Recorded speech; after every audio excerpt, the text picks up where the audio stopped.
Tai ką aš galiu pasakyti, nieko nebereikia mums daryti sklype, kas susiję su žolės pjovimu. Mums tai yra labai svarbu, mes esam tikrai labai užimti žmonės, aktyvus ir nors atrodo 7 arai žolės, kas čia yra, bet man kaip mamai tai užtrukdavo, tarkim, nupjauti kokias 4 valandas, skirti tam laiko savaitgalį. Tai valgyt noriu, tai kažkas paskambina, tai praktiškai visas šeštadienis arba sekmadienis, vis tiek būdavo paukojimas vien tik tai buičiai. Mes mėgstam važinėti dviračiais, mes mėgstam lankytis renginiuose, susitikti su draugais, tai tikrai išimti iš savaitgalio 4 valandas, tai būdavo, gana skausminga. O dabar tu grįžti namo, žinai, kad į kiemą gali priimti draugus, svečius, jis visada bus gražus, tvarkingas svarbiausia. Na ir nebereikės ryte atsikėlus galvoti, kad, reikia eiti žolę pjauti. Robotas mūsų veją prižiūri jau 2 metus. Pjauna maždaug 7 arus žolės. Pats sklypas, manau, kad nėra nei labai sudėtingas, nei labai paprastas, nes, kaip visada sakau, amžini naujakuriai esam.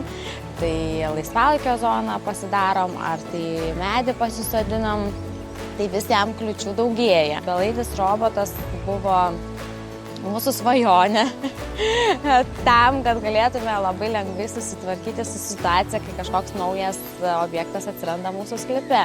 Kiek mano akimis, pats žolės vaizdas tikrai pasikeitė, kaip jojams įprasta žoliapjovė. Ir dabar, kai atlieka tą darbą robotas, visada lygiai nupjauta, tankesnė pasidarė, tikrai labai žymiai. Husqvarną pasirinkom, daug domėjomės, tikrai atlikom labai didelius namų darbus. Ir tikriausiai, rekomendacija draugų ir iš lūpų į lūpų yra pati geriausia. Patikėjom draugais, kurie turi, matėm rezultatą ir pasiryžom pabandyti. Turint žalią veją, iššūkis tampa ir paatostogauti vasarą, nes tikrai ją reikia ir laistyti, ir pjauti. Dažnai tai atsiradus robotui, tie įpročiai truputį pasikeitė ir laisviau galima leisti tikrai vasaras išvykus. Ir nereikia prašyti ar kaimynų, ar artimųjų, ar senelių, kaip mes sakom, kad pjautų žolę.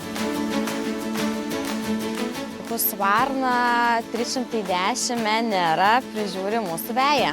10-balėj sistemą, jeigu reiktų vertinti robotuką, tai vertinčiau 11 balų iš 10. Tai yra mano geriausias pagalbininkas ir draugas kieme.